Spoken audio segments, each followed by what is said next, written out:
E estamos de volta com o BBcast, seu podcast de automobilismo e outras nerds. E hoje vamos falar da liquidação da Shopee, que mandou pra gente diretamente da China um final de semana que, olha, tava para esquecer. Mas aqui comigo está a Débora Santos Almeida. Bem-vinda, Débora.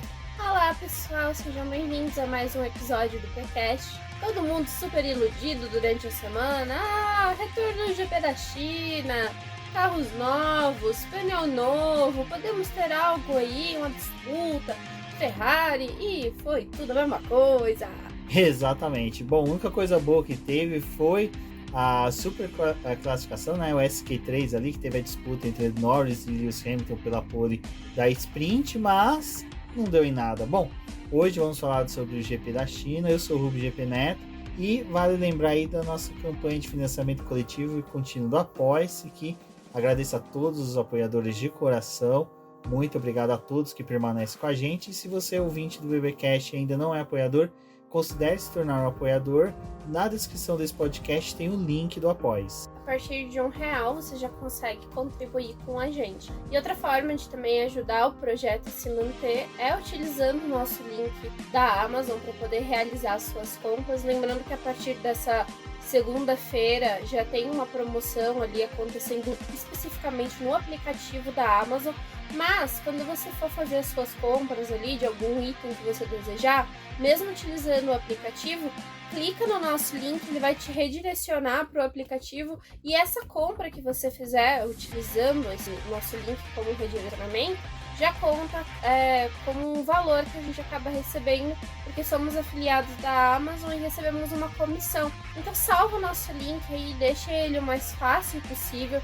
Tem como salvar ele ali na sua área do celular, né, área principal, e sempre que você precisar fazer uma compra, você utiliza ele e acaba já ajudando o nosso projeto, se você não tiver a condição de ser um membro no canal do YouTube ou um apoiador por meio do apoio. Exatamente, pessoal. Bom, vamos lá para o final de semana do GP da China, mas antes vamos falar de algumas notícias que teve aí antes da corrida.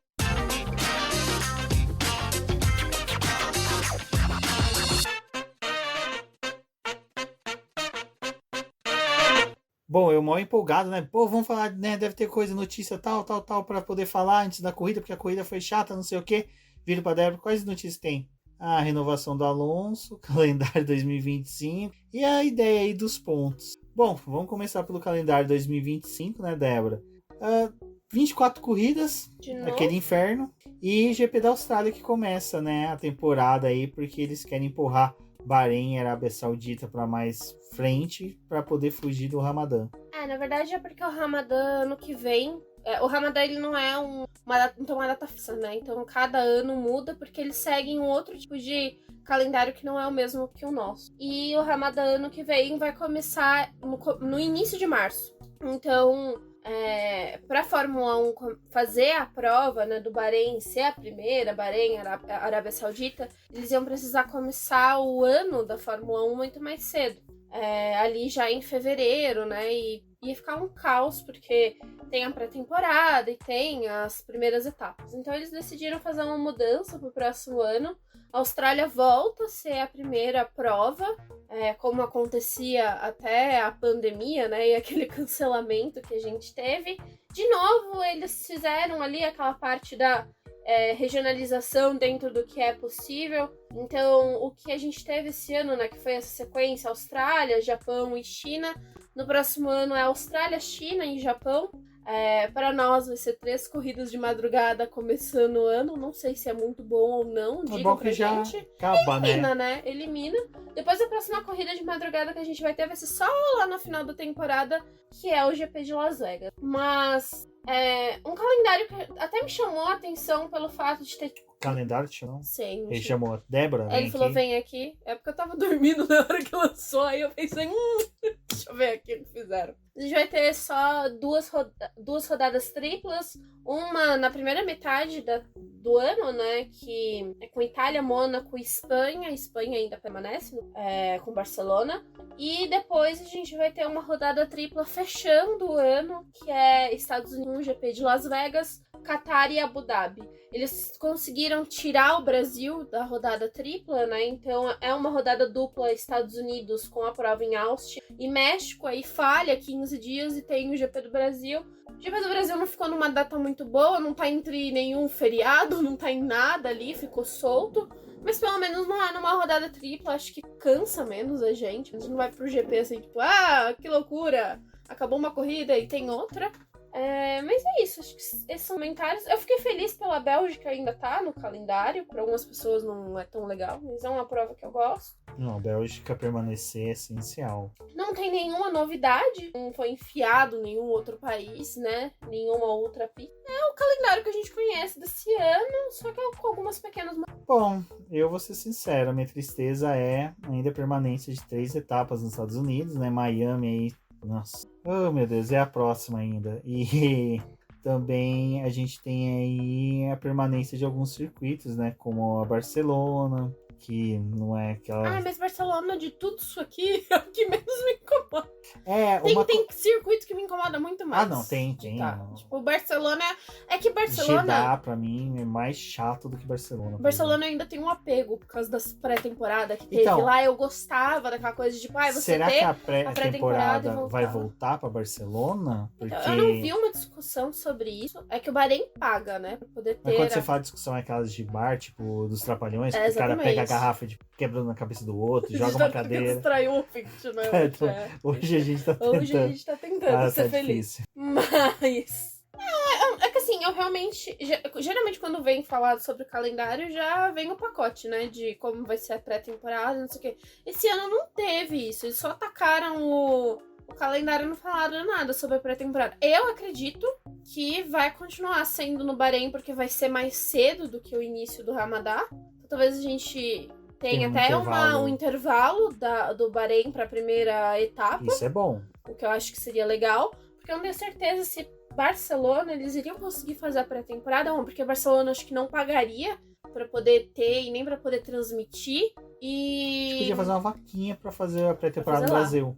Poderia ser. E também eu acho que a questão do frio, né? Porque a primeira corrida do ano é na primeira quinzena de março. Então, não sei, talvez acho que ainda faria muito frio. Apesar que as pré-temporadas eram né, no frio, mas ninguém vai querer arriscar. Vamos torcer aí para que seja uma pré-temporada bem tumultuada, para que tenha alguma coisa diferente para 2025. O que a gente precisa observar agora também é que as outras categorias vão começar a lançar seus calendários, né? Então, Fórmula E, a WEC também deve, o calendário não vai ser feito 25, mas o mais interessante é que nessa coisa de expectativa de calendário é que o da Fórmula E deve estar vindo aí, deve se confirmar a etapa no Brasil ainda esse ano, né? Então a gente teria 2 épicos de São Paulo nesse... Seria legal, vai ser legal. E ver o Ian James novamente. Eu estou com saudades, é por isso que eu estou vivendo. Todos os dias eu penso na pergunta que eu posso fazer pro Ian James. Exatamente. Bom, e a outra notícia foi a renovação do Alonso, né? Alonso que falou, não, é minha última renovação. Não, foi a namorada dele, né, que falou que é o último contrato dele. A Débora por fora das fofocas. Então vamos guardar essa fofoca pra terça-feira pra gente ter conteúdo pra falar na live. Ele tem namorado? Eu nem sabia que ele tava namorando. É Taylor Swift? É Taylor Swift, ela falou assim, é o último contrato, que agora eu tô lançando um álbum. E eu preciso dele ao meu lado no Eras Tour 3.0 em 2027. Pois é, né? O Alonso veio aí com essa confirmação do contrato. Encerrou as especulações que tinha, né? De... se o Drogovic entrar ou não. Se o Drogovic entrar ou não. Porque o Stroll já tá confirmadíssimo. Não precisa de nenhum anúncio, mas está confirmado. Mas podemos falar que o Stroll tá dedicado a ser demitido da equipe do pai. Ele tá se esforçando. E... era especulação de se o Alonso ia sair, ia pra outra equipe, né? Até deu um fora na Mercedes. Falou, pra que eu vou ir pra Mercedes? Eles estão andando atrás da Aston Martin. Pra que vou? E aí veio aquela coisa, qual a duração do contrato do Alonso junto da Esther? Isso, a Esther mandou uma pergunta que... Ele não disse quantos anos fechou o contrato, né? Não falou, mas é plurianual. A imprensa acredita que é pelo menos 2020. Pontuar que o Mike Craig, que é o chefe de equipe, falou que até 2026 o Alonso vai estar. Então ele vai estar no novo regulamento de motores. E aí a série continua, né? Ela pergunta, a imprensa acredita pelo menos 2026. O Craig falou que é até 2026. Pelo menos, né? Pelo menos até 2026. Aí eu fico perguntando, segundo a força sindical, até quando? Pela Polícia Militar de São Paulo, são dúvidas ficam. Mas aí ela continua. Mas o próprio Alonso falou que este contrato é o mais longo que ele já assinou. A questão é que Alonso chegou a assinar o contrato de 4 temporadas com a Ferrari, 2013 a 2016, só que não cumpriu. Alegria, né? Fico feliz. Pô, não cumpriu um contrato com a Ferrari, foi. Vale lembrar que ali a Ferrari em 2014 estava sofrendo com motor híbrido e a Honda veio e prometeu um excelente motor. Levou ele, deu choque, Claro. matou ele e veio esse novo Alonso que está aí. Isso. Exatamente. Com 2 neurônios. Bem possível. É possível que ele teria assinado um contrato tão grande ou maior que a Aston Martin, apesar da idade? Então vamos lá. Eu acho que assim, primeiro, a questão da idade eu nem levaria em consideração no não. caso do Alonso. É uma coisa que eu descartaria. Porque eu acho que quem ele estiver entregando, ele vai querer ficar na Fórmula 1.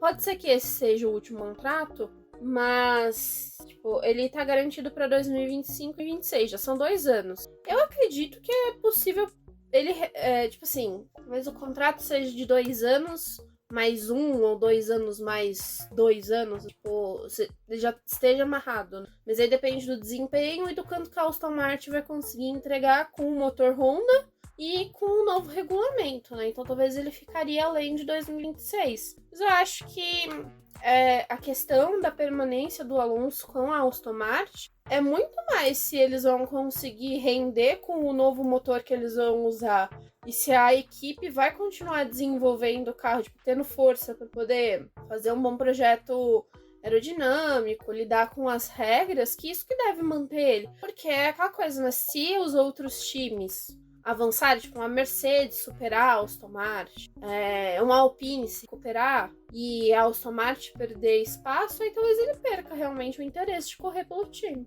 Mas acho que 2 anos está garantido. Eu acho que o contrato do Alonso deve ser uma coisa daquela do tipo assim, com vários desdobramentos, sabe? Primeiro que a Honda vindo para se tornar a fornecedora principal para a Aston Martin, não é só fornecer motor, ela vai injetar dinheiro e desenvolvimento. Você tendo o próprio motor desenvolvido, você consegue até desenvolver o carro melhor, já moldando em cima daquele motor. Então, perspectiva para o Alonso junto à Aston Martin é muito melhor para até 2026, 2027. Então, eles tenderiam um contrato como piloto até 2026 da Fórmula 1. Se caso desse certo o casamento com a Honda, estenderia ele por mais 2 anos. E eu acho que o Alonso fala em contrato maior, porque eu acho que ele vai permanecer com a Aston Martin como embaixador da marca e até mesmo poder competir em Le Mans, outras categorias com a Valkyrie. E lembrando que esse carro, do Hypercar da Aston Martin, entra na WEC a partir do ano que vem, né? Ano que vem. E ele já falou que, olha, seria interessante aí ele correr, que ele teria esse interesse sim. Eu acho que o interesse dele é muito maior na marca Aston Martin do que na Aston Martin Fórmula 1 só. Pra se pensar assim, o Alonso, toda vez que ele esteve junto, abarcado com as equipes que ele correu, ele sempre visou também ser embaixador da marca. Levar, sabe, utilizar da marca para poder ter ganhos fora da categoria. Fazer o que o Hamilton queria ter feito com a Mercedes, né? Continuar fazendo, né? Mas o que ele queria era um contrato maior com a Mercedes também visando o lado de embaixador, que foi o que a Mercedes não quis ceder para ele, né? Então eu acho que quando o Alonso fala que é o maior contrato dele em questão de anos, acho que é isso. Ele vai se tornar assim, um embaixador e até pode correr com a Valkyrie nas categorias de endurance. Que, diga-se de passagem, olha, seria muito legal. Mas eu não duvido que, assim, ele tenha fechado não exatamente um contrato de 4 anos. Seja um contrato de 2 anos com possível renovação de ambas as partes por mais 2 anos, por exemplo. Pode ser alguma coisa envolvendo questão de desempenho de ambos. Se o Alonso entregar, renova. Se a Honda entregar, eles renovam. A Honda, a Aston Martin, né? Se ninguém entregar, fecha por ali. Enquanto isso, ele fica lá tentando defender o Stroll. Nossa, mas ele tá tentando arrumar coisa, né? Pra defender o Stroll. Meu Deus, Alonso. Alonso, funcionário do mês. Nossa. Você entra na Aston Martin, tem a fotinha dele lá, funcionário do mês. Jovem aprendiz, funcionário do mês. Nem eu tenho essa paciência. Exatamente. Na verdade, paciência muito nenhuma. Bom, pessoal, o GP da China retorna pro campeonato, né? Depois aí de ter ficado de fora em decorrência da pandemia, depois também muito se deu por causa de Cancelamento vários... do país, né? O país quis se fechar muito para eventos internacionais, está querendo retornar agora, vai receber a Fórmula E, vai receber a Fórmula 1 agora, e isso deve acontecer com outras categorias que devem ver a China também como destino, até com apoio do país para poder atrair turismo, atrair toda uma questão de demonstrar que o país está fortalecido pós-pandemia. E tá preparado. Até a categoria aproveitou para poder fazer um final de semana diferente, colocando uma sprint numa pista que esse carro novo, esse regulamento novo ainda não tinha sido utilizado, então se criou até o próprio Verstappen falou, olha, esportivamente não é legal, como espetáculo pode ser que aconteça algo diferente, então pode ser que vocês tenham algo a mais, que não aconteceu muito, mas foi algo aí que o Verstappen pontuou. A gente vê o retorno da China como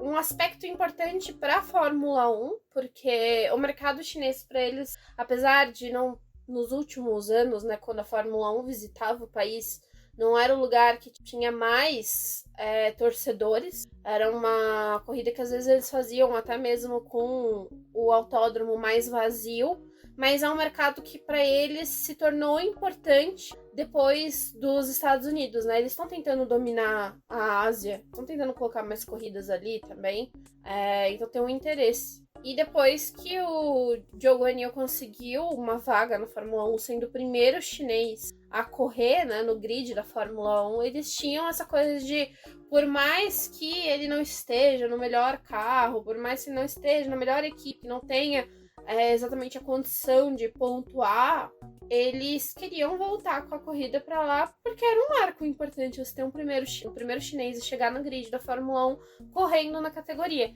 E também tem o lado de que, né, para quem acompanhou aí, viu as corridas do BP, o Zhou lançou nessa semana de GP um documentário contando como que foi a entrada dele, né, na Fórmula 1 ali, das categorias de base, a preparação dele, e tá tendo um incentivo por parte da China a querer mostrar essa história do Zhou e do quanto foi o caminho que ele percorreu, para eles tentarem incentivar também a mais crianças a ter uma fortificação da base ali na China, para que eles consigam formar mais pilotos e que em algum momento outros deles cheguem na Fórmula 1. O Zhou seria o primeiro a dar esse estalo, né, para o país tentar investir por esse lado também, que é diferente do que acontece no Japão. O Japão ele já tem um incentivo muito grande, tem a super fórmula japonesa, né, tem um preparo muito maior de pilotos ali para poder investir num caminho à Fórmula 1 e a outras categorias, né, mas não é o mesmo que acontecia com a China. E esse evento foi mais cheio, a gente teve um público maior, realmente.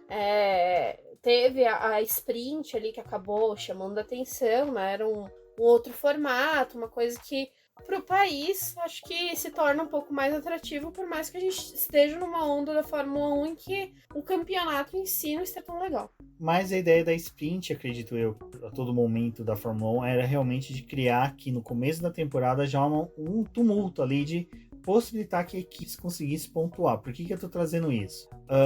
Agora terminada a etapa, a Fórmula 1 conta com 7 pilotos sem pontos, né? Albon, Ocon, Guan Yu Zhou, Daniel Ricciardo, Pierre Gasly, Valtteri Bottas e Logan Sargent, né? E as equipes Williams, Alpine e Sauber sem pontos. Por que eu tô falando isso? Surgiu agora que essa semana as equipes da Fórmula 1 vão se reunir junto com a FIA Fórmula 1, né? Vão discutir a possibilidade de aumentar os pontos, né? Até o 12º conseguir pontos. Não é porque eles estão visando a entrada de uma 11ª equipe. Não tem nada a ver. Não vai acontecer. A ideia primordial, não se falou qual, mas é uma coisa que até a gente debateu lá no grupo do BP sobre isso, é poder dar mais pontos para os pilotos, né? E assim, eu vou ser sincero, criar a sensação de competitividade, porque a gente teria aí mais pilotos com pontos e até mesmo equipes também com pontos, então a gente não chegaria tipo na 4ª, 5ª etapa com pilotos e equipes zerados, né? Então essa ideia, não sei como vai ser, se vai dar certo ou não, mas eu acredito que deve passar algo desse tipo, por causa principalmente de que, pô, Eu acho que. quarta, quinta etapa já ainda tem pilotos zerados, quase metade do grid zerado. Então, a minha visão que eu acho que isso deve passar é porque todas as equipes, né, independente de ser um time de Fórmula 1, eles são uma marca. Então, eles não estão ali só correndo, eles estão vendendo algo por fora, né? E eu acho que, assim, essa coisa dos pontos, de pontuar 12 carros, e é o que você falou, ter a chance maior de, numa quarta, quinta etapa, todo o grid pelo menos ter um ponto, é mais para você valorizar essas marcas que estão com a Fórmula 1. Porque a questão dos pontos e tudo ali na disputa do Mundial é uma questão de status. Então, você dá esses pontos, tipo a Sprint. Não tá sendo tão disputado. Mas você tem 8 carros agora pontuando ao invés de 3. Porque era muito mais difícil você lutar pelas 3 primeiras posições do que brigar ali para poder estar em oitavo. Então, acho que tem mais isso, tipo, uma valorização de quem tá no esporte. E eles sabem da dificuldade que tem dos 20 carros pontuarem. Não é fácil. Não é nem só da habilidade do piloto. É porque, gente, realmente, tipo, a gente chega num ponto da Fórmula 1 em que teve a mudança do regulamento, que venderam muita coisa de você, ter disputa e tudo, mas não tem. E é um regulamento que, assim, por mais que vai ter o ajuste ali para 2026, a entrada dos novos motores, que ali deve ter alguma quebra e tal, mas ainda assim é um regulamento que, de certa forma, é meio falido, porque ninguém tá conseguindo avançar muito com todas as amarras que a categoria desenvolveu nesses últimos anos. Então é mais nesse sentido, tipo, vamos acariciar vocês aí, a gente bota mais uns pontos em jogo, a gente vende que a Fórmula 1 é competitiva, porque vai ter as outras equipes do fundo, né, do meio do fundo do pelotão, brigando por alguma coisa, porque hoje a gente vê essas coisas passando na transmissão, né? Tipo, o pessoal tá brigando pela 11ª posição. Você tá cagando se ele não tá perto do 10º, porque ele não vai pontuar. Tipo, aí a categoria tem que ficar ali focada no meio e no final do pelotão, porque ali é onde tá tendo uma aproximação das equipes, mas ninguém tá brigando por ponto nenhum. Então, eu acho que, assim, é uma forma de tentar corrigir um problema que eles têm, porque atualmente não tem como eles mexerem no regulamento. Não, e vale lembrar que com isso, 12º também disputaria o ponto da volta mais rápida. Também. Então esse 12º, às vezes, vamos supor, se é uma daquelas corridas malucas que o 13º tá a 20 segundos dele, aí ele fala, eu tô aqui no final, compensa eu tentar entrar nos boxes e pegar. E esse aumenta as possibilidades de pessoas disputando a volta mais rápida, então tendo mais essa briga. Ou aí o Milano, síndico da WEC, né, ainda comentou lá no grupo do VP que podem querer ainda enfiar até todos os pilotos que concluíram a corrida. Aí eu já acho que vira várzea. Eu sempre defendi que o piloto que terminar na volta do líder tem direito a um ponto. Porque daí incentivaria o cara a querer ser mais aguerrido, buscar mais fazer correr. Um carro decente, né? Pra que ele não seja ultrapassado. Não, mas assim, Apesar que o Verstappen ultrapassaria até a sombra, né? Mas eu acho que, sinceramente, é mais uma coisa de, tipo assim, acariciar o ego de todo mundo. Não porque, assim, ano que vem, se realmente isso passar e no final do ano a gente ter...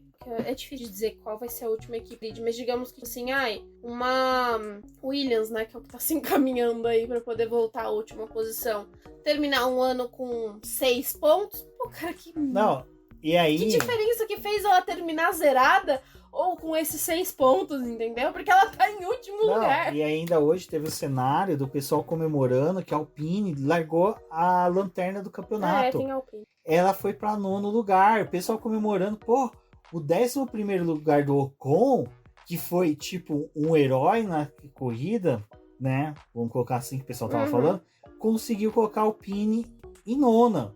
Mas só que ela continuou zerada. E ela tá atrás da Williams, que chegou a correr com um carro só numa corrida, sabe? Então, muito... Se você tem esses pontos, você começa a ter pelo menos justificativa, né? Apesar que a Alpine, não sei se ela ficaria ali, né? Porque o Joe também chegou numa corrida em 11º. Essa coisa, enquanto eles estão zerados, acaba mudando bastante, né? Porque corrida meio que tem esse desempate. Mas por exemplo, o que aconteceu em 2022, né? Que a gente teve aquela disputa ali, tipo, da Alfa Romeo Aston Martin, tava tudo ali muito misturado, que conseguiu um pontinho aqui, então se destacou ali. Só que sim, no final das contas, quando você vai ver o saldo mesmo do final do ano, de uma corrida que conseguiu uma quantidade de pontos ali, às vezes aquilo não reflete no que foi realmente o calendário, né, o campeonato. Em 2021 teve isso, que acho que foi, agora vai me falhar a memória, mas teve uma disputa da Haas com a Alfa Romeo. E aí, em uma corrida, uma tinha terminado muito bem, conseguiu os pontos, acho que foi a Alfa Romeo que tinha os pontos, mas não refletia o ano que eles tinham tido. Foi uma corrida em específico. A Alpine, em que ano eles passado, pontuaram.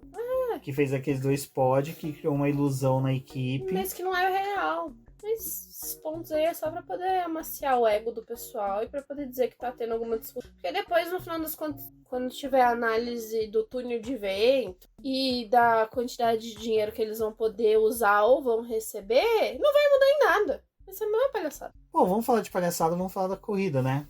Que aí a gente foi os palhaços ficam acordados de madrugada. Gente, eu lembro que quando a gente gravava o podcast F1 Brasil, o tio Devas odiava quando a gente, não de uma forma assim ruim, mas que a gente falasse que a corrida fosse chata, e realmente a gente até falava que a gente não era a patrulha da corrida chata. Mas eu concordo com o Gabriel Lima, que foi massacrada não, sim, porque ele tá nem aí, mas que foi assim, atacado no Twitter quando falou que realmente é uma das piores temporadas que a gente tá tendo na Fórmula 1. E, gente, quando a gente fala isso, não é culpa do Max, não é culpa da Red Bull, não é culpa do Adriano. A culpa é da própria categoria. Pra mim, é a culpa do regulamento. É, o regulamento que foi muito mal planejado. E então, você tem uma temporada em que, cara, você tem previsão total de quem vai ganhar. Não tem como falar que o Max Verstappen não vai ganhar. Tudo bem, a gente teve a Austrália, mas a Austrália foi uma falha mecânica, sabe? Foi a primeira falha mecânica do cara em praticamente quase 2 anos. E aí, tipo, nessa prova sprint, né, que teve, que ali ele teve um problema com a regeneração da bateria, mas agora... Isso é uma configuração mal feita. É uma configuração mal feita, só que agora, novamente, né, liberaram a questão da comunicação do rádio. Então as equipes podem ajudar os pilotos a, tipo, dizer, faça isso que o teu carro vai voltar a funcionar. Então, tipo, Max, faça isso no carro, e o carro dele voltou a funcionar. Então, sei lá, e tudo se reflete em números, né? Porque a gente teve a primeira corrida do ano que tava todo mundo super interessado no que ia acontecer, como é que os carros tinham vindo. E aí vai avançando as provas, você vai vendo que nada mudou. Que o que esse ano tem mais me irritado na realidade não é o Max vencer. Por mim, ele pode ganhar todas as corridas do ano. O que me irrita é que você não tem disputa no meio do pelotão. Não tem uma real briga. Tem o pessoal disputando pontos. Tipo, tem a McLaren ali, tentando pontuar com os 2 carros para poder ter os pontos. Tem a Ferrari com a disputa interna do Carlos com o Charles. Mas quando você vai ver na pista, poucas vezes que esses caras se encontram, que você realmente tem uma batalha. Sei lá. Não, eu também concordo. Eu acho que assim, falta esse momento que a gente olha assim pra pista e fala, caramba.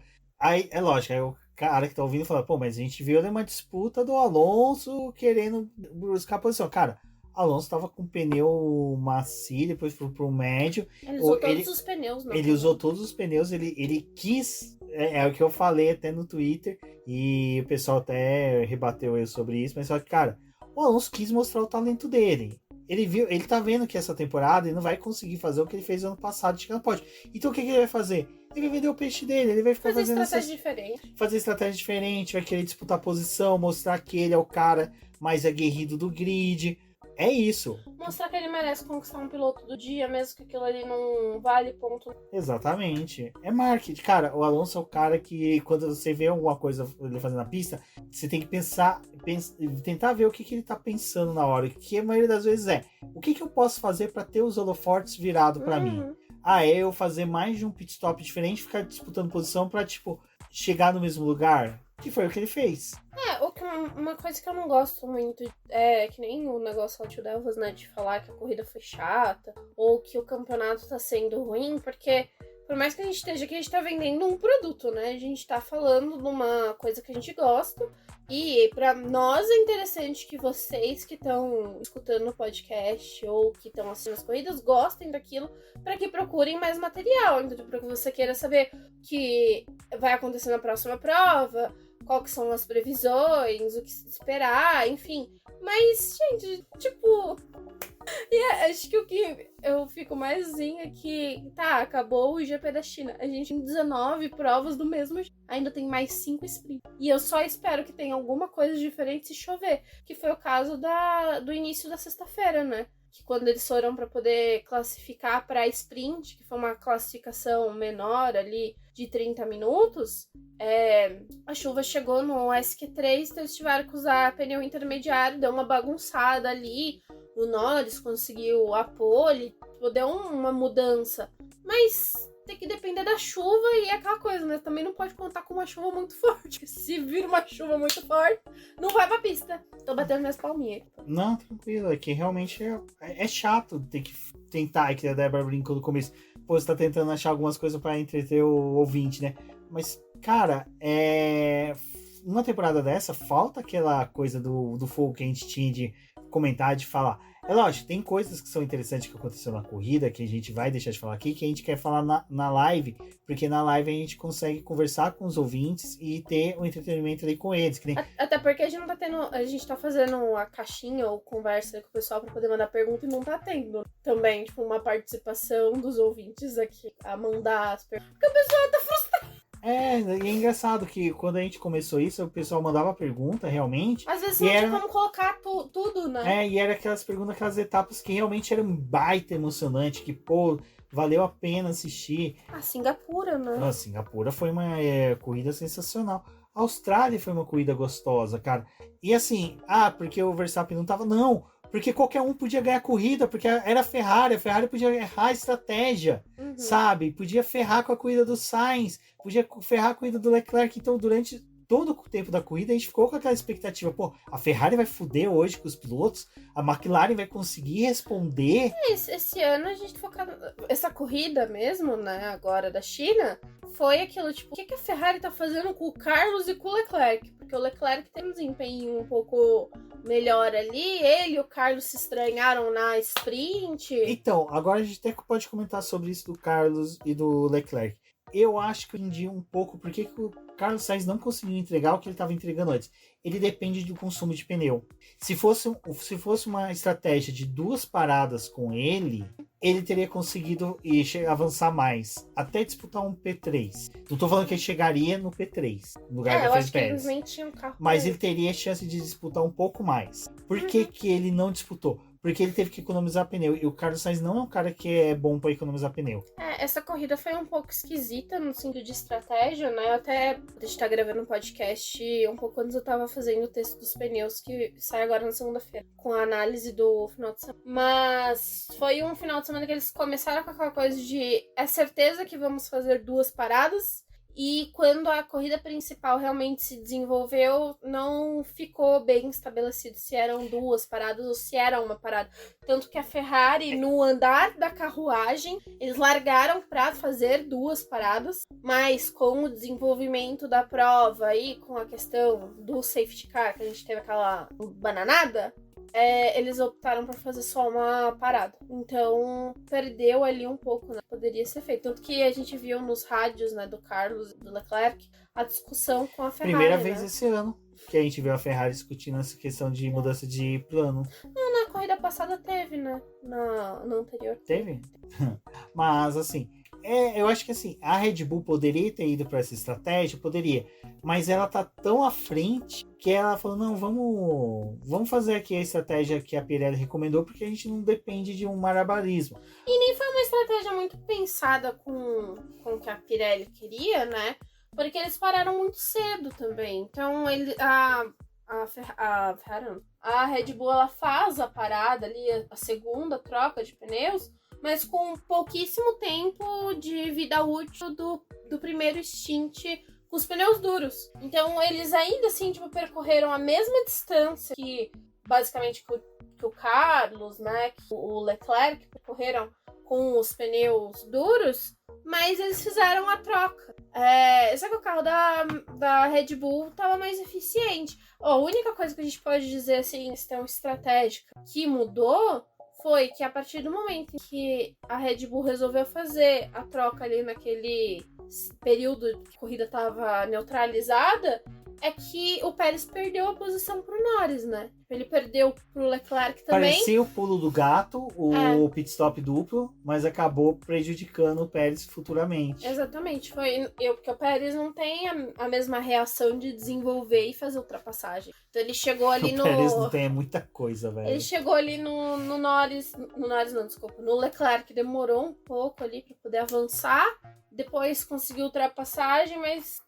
o Norris e ele, tipo, o Norris acelerava, o Pérez acelerava, o Norris recuava, o Pérez, tipo, também.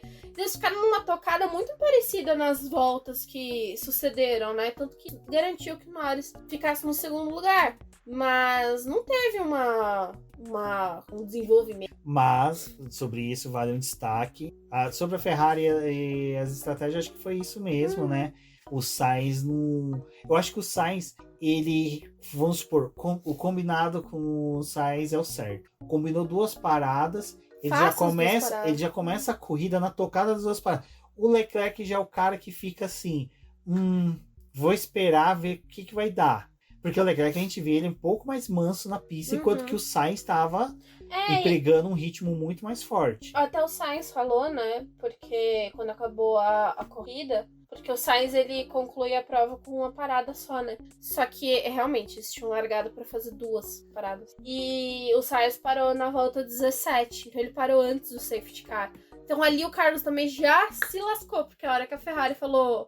Vamos fazer só uma parada por causa desse intervalo grande que a gente teve de safety car. Vocês pouparam o pneu, dá pra ir até o final. Ele, tipo... E aí? E aí? E tava todo mundo muito próximo, então também ficou difícil. Tipo, para o Carlos ou não para de novo? Eu vou ser sincero, a Ferrari não manteve 2 paradas com o Sainz, porque ele ultrapassaria o Leclerc. E eu tô sentindo que a Ferrari daqui pra frente já começa a fazer aquela poda nele, não porque ele vai pra outra equipe, mas porque... A gente precisa defender o que vai ficar. Exato, e não tá errada. E não tá errada, porque nas 2 últimas corridas, que o Carlos Sainz esteve presente, toda a mídia, todo mundo só falou do Carlos Sainz. Então, estão batendo muito em cima do Leclerc. Até a gente vê direto nas redes sociais, o pessoal, já podemos começar a falar como o Leclerc foi subestimado, tudo. E a gente até viu o Leclerc falando, olha, eu realmente não estou entregando tudo aquilo que eu poderia entregar.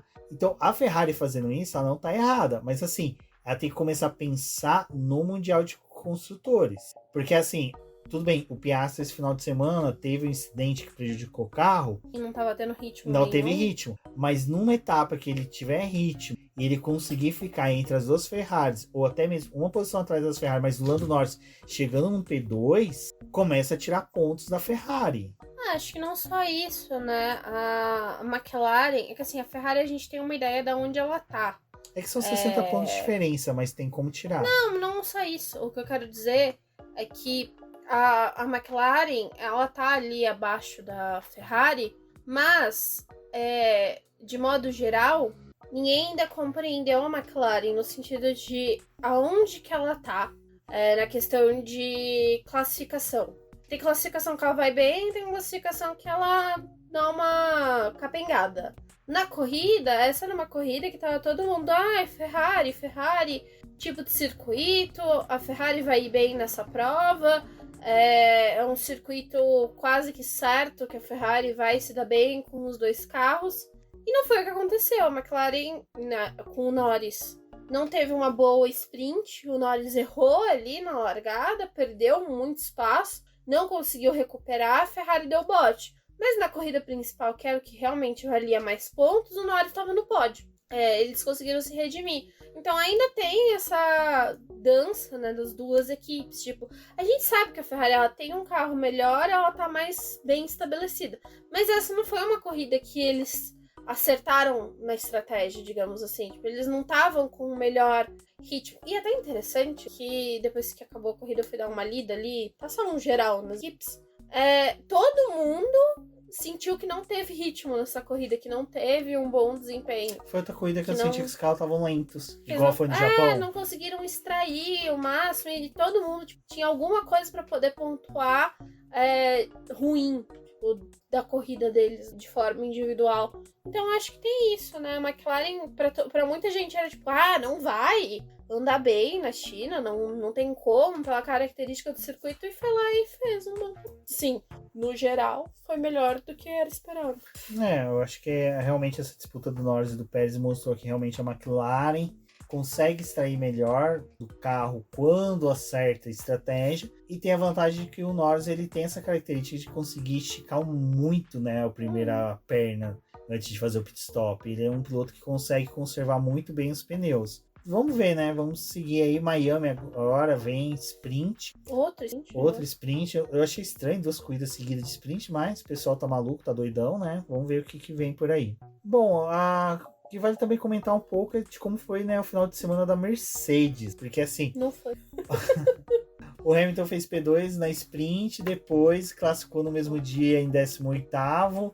Fez uma excelente corrida de recuperação. Olha, pra mim foi um vi destaque. O pessoal criticando, mas não foi tão ruim. Não, a corrida de recuperação do Ele Hamilton terminou foi atrás muito bom. do Russell. O Russell tinha classificado melhor, não. É assim, o Alonso... Vamos colocar um cenário normal. O Hamilton chegou atrás do Russell. Porque se a gente pensar que Piastri estava com o carro com déficit de empenho por causa do acidente, não estaria em 8º, ele estaria em 6º, na frente do Russell. O Alonso cagou na estratégia, mas é aquela coisa que a gente comentou agora há pouco. O Alonso quis dar show. Porque também tem aquela coisa, né? O Alonso viu que não era um final de semana bom pro Stroll, ele vai mostrar o show dele. Então, e fora o stint que ele fez de pneu macio, com necessidade alguma, né? Nada. Pra quê? Zero necessidade. Tipo assim, até onde que o Alonso achou que ele ia terminar a corrida com os pneus macios? Exato. Então, o Hamilton, praticamente, ele chegou encostado no Russell. Não é desmérito pro Russell, porque, pra mim, que os dois estão tirando desse carro, dificilmente a gente teria pilotos ali no grid que faria isso. Eu acho que, no máximo, um Alonso faria algo parecido esse carro da Mercedes. Eu acho que qualquer outro desanimaria não conseguiria entregar.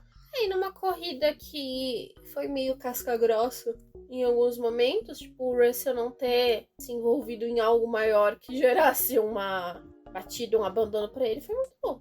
Exato. Então, assim, foi um final de semana ruim, mas ao mesmo tempo foi bom para a Mercedes. A corrida de recuperação do Hamilton realmente é uma corrida notável. Vale frisar que foi bem legal, foi bem interessante acompanhar. O Russell, como a Débora falou, teve bons embates ali com o próprio Fernando Alonso, né? Que dessa vez a gente, graças a Deus, não houve nenhum incidente, como a Débora comentou. Mas eu acho que vale comentar sobre a Mercedes sobre isso. A Mercedes não tá num cenário que ela realmente tá brigando por algo muito grande, né? E é um carro em que se tem essa flutuação. Fora que nessa mudança que teve da sprint, né? Que agora classifica, corre, eles têm a oportunidade de mexer no acerto do carro. Nem sempre isso é benéfico. Tipo, nem sempre você vai ter essa oportunidade de mexer no acerto do carro e vai funcionar.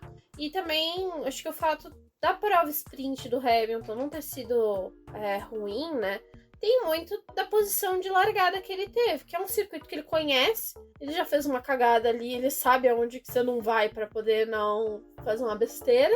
Então teve ali a classificação desse que foi na chuva, ele vacinado que tá do circuito fez uma boa classificação. No início do sábado, quando teve sprint, a pista estava mais fria, então também é um outro comportamento do carro, muito diferente do que foi no cenário da corrida principal, que a pista estava mais quente, que teve a questão da estratégia que não estava muito bem definida, por mais que a Pirelli falou, olha, vocês podem seguir essa cartilha, cada um foi para um lado porque teve o safety car. Então, assim, acho que a Mercedes ela tá vivendo o azar de não ter um carro bom, que eles realmente não têm, e essa coisa da configuração. A pista muda, a configuração do carro muda, nem sempre eles vão conseguir acompanhar e entender. Exato. Bom, outro que viveu um momento estranho na corrida foi o Tsunoda, coitado. Vale lembrar que o Daniel Ricciardo trocou o chassi, como a gente comentou nos podcasts passados. Essa troca de chassi aparentemente trouxe frutos aí pro australiano, que porém não conseguiu reverter em nada na corrida. Não, mas até a lógica também trouxe frutos, né? Porque foi um final de semana muito esquisito. Foi. Muito esquisito. Assim, aqui eu tenho um pano gigante que eu passo pro Tsunoda, que foi o que eu comentei com a Débora. O Ricciardo era o cara que tinha obrigação de realmente estar à frente do Tsunoda nessa corrida, tanto pelo chassi como o fato dele ter sido vitorioso em 2018 nessa pista, ou seja, é um piloto que já correu e muito em Xangai. o Tsunoda era a primeira vez que chegava na pista, então assim, vale lembrar que Tsunoda e alguns pilotos... Difícil, Exato. Difícil. Teve... Posso passar a cagada que fizeram, né? Porque chegaram lá na pista, a Pirelli tinha informação, e todo mundo tinha informação de que a pista estava ondulada. Aí chegaram lá, passaram um recapeamento em umas partes da pista, em outras deram uma besuntada de betume ali e falaram, que vocês correrem. Então não tava a pista mais fácil de guiar. E aí a gente ainda teve o problema de que choveu, né, nos intervalos das coisas. E só correu a Fórmula 1. Só correu a Fórmula 1. Não tinha nenhuma outra categoria de suporte, então... E era um final de semana que era o que a gente tava falando, né? Tipo, dinâmico. Classifica, corre. Ninguém teve tempo de andar e preparar a pista. Exato, então... Não, é exatamente isso. Então o nosso pano tá passado pro Tsunoda. Dito isso, o que o Tsunoda apresentou na corrida não foi algo de desmérito para ele. Foi realmente... Eu acho que o Tsunoda tava muito mais na vibe de deixa eu terminar essa corrida normal. Magnussen acertou ele, abandonou. Ricciardo foi acertado pelo Stroll, abandonou a corrida. Então assim... Podemos dizer que os dois continuam numa disputa de 4-0, né? Que tava pro... O Tsunoda já tem ponto, não, Ricardo não. 4-0 pro Tsunoda. Não vamos colocar um ponto pro Ricciardo. Ah, não, tá 3-1, né? Porque teve aquele pataquada do Bahrein. Bom, pessoal, eu acho que assim... Eu acho que não favoreceu o Ricciardo, que tinha que mostrar serviço, né? Porque, o Ricardo... Desculpa, com o chassi novo, ele ainda tava lá no fundo. Tava disputando assim, cara, tomando... Passou pro Q2 sofrível, né? Não foi tipo, trocou o chassi, tava no Q3. Tipo, ele tava o Tsunoda foi pro Q3, ele não. Então, assim... Não nessa etapa, mas em outras etapas, sim. Eu achei um final de semana meio esquisito.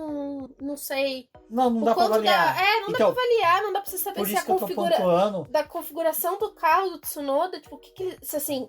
Se nessa corrida pelo Tsunoda não conhecer a pista, se eles também, tipo, foram uma coisa mais neutra. Tsunoda, tipo, só faz a corrida aí, meu querido. Não vamos se estressar, porque é uma pista que tem um nível de dificuldade complicado, vai ter bump, não sei o que. Só faz a sua corrida aí, a gente vai deixar um pouco da responsabilidade a mais pra quem tem um pouco mais de experiência. E uma vitória aqui. Então é difícil de avaliar o que aconteceu ali no caso dos dois, tipo, do quanto que o Tsunoda talvez pode ter prejudicado, entre aspas, nesse sentido. Mas é por isso que eu digo que eu acho que pro Ricciardo a corrida foi pior. Não, sim. Porque mesmo o Tsunoda tendo abandonado, estando atrás, o Ricciardo chega em Miami com a pressão maior de entregar resultados, sabe? E pensando que na próxima corrida seguinte a Miami é na casa da AlphaTauri. Da AlphaTauri é Red Bull Racing, que Imola é a casa deles. Então, assim, eu acho que realmente pro Ricciardo ficou muito, muito mais difícil. Uma coisa que eu posso dizer, assim, do incidente do Ricardo com o Stroll, é que nem o Ricardo, nem o Stroll deveriam estar onde eles estão. Sabe? Exato, novamente. O Ricardo, pela experiência que ele tem, não era pra ele estar ali. Apesar do carro que tem, o Tsunoda já provou que tem momentos que... né? Já provou que você consegue tirar alguma coisa ali do carro. E o Stroll não era pra poder estar ali, porque se o Alonso tá brigando num top 10, o que o meu anjo tava fazendo ali, entendeu? Então, assim, não era pra eles estarem naquela situação. Até foi um incidente que nem foi pra frente, né? Assim, de investigação e apontar culpados. Até porque se eu for ter uma leitura maior de acontecendo aquele incidente ali, tudo foi desencadeado pela forma como o Verstappen deixou o safety car e administrou o grid, né? E o restante, tipo, encaixotou tudo ali. Então teve a batida. Mas era pro Ricardo, tá realmente. E outra, ele tava correndo com um carro novo. Era a primeira corrida em que ele tá, tipo, testando o terceiro chassi, né? Porque a Racing Bulls não tinha o terceiro chassi. Assim como a Williams não tinha. Então, vamos lá, né? Também a culpa não era só da Williams. E aí, botaram ele pra poder testar esse terceiro chassi. Cara, não é uma corrida pra você se envolver em certas coisas, porque você tá com um equipamento novo. Tipo, você tá com dificuldade, então vamos testar esse equipamento sem você fazer merda. E acontece isso. Até que quando o Ricardo voltou pros boxes, ele falou, tava todo mundo com uma cara tipo, muito frustrado, porque o outro carro tava abandonando e abandonou com uma avaria.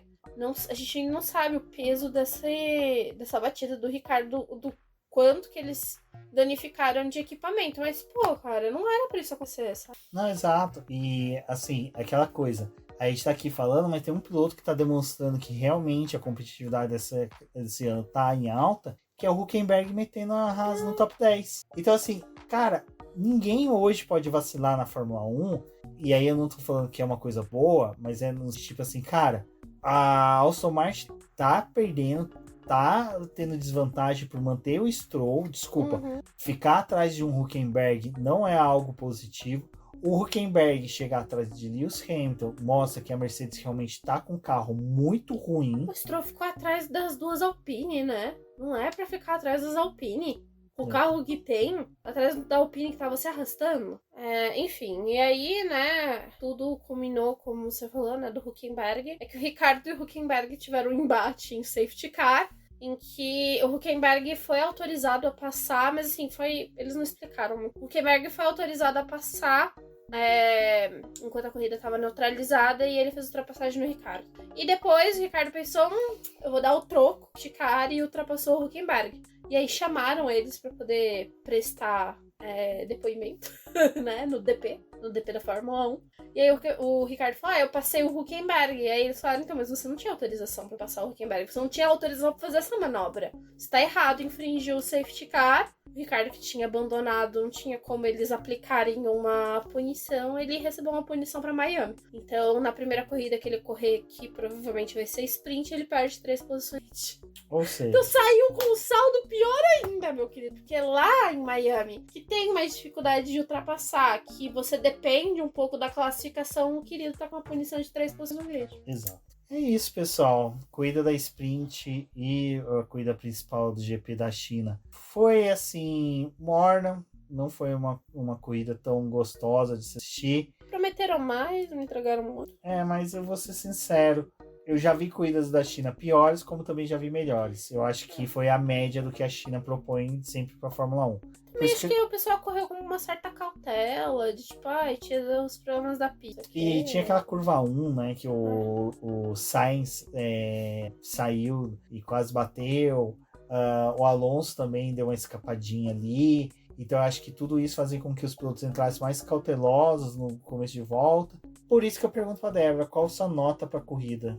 Gente, assim, o Verstappen dominou a etapa inteira, né? Não teve fator surpresa. O único fator surpresa foi o Norris. Julgando por estarmos no Brasil e pelo horário que foi, 4 horas da manhã é de lascar a vida do peão. Um 4 muito sofrível pra essa corrida. Não achei. Eu tava esperando mais. Eu, pelo final de semana, realmente esperava mais. Eu acho que um 3,5 bem chorado. E mesmo com o pódio do Norris, que eu acho que pra mim o Norris mereceu o piloto do dia, mandou muito bem, correu demais, sabe? Realmente é aquela coisa do...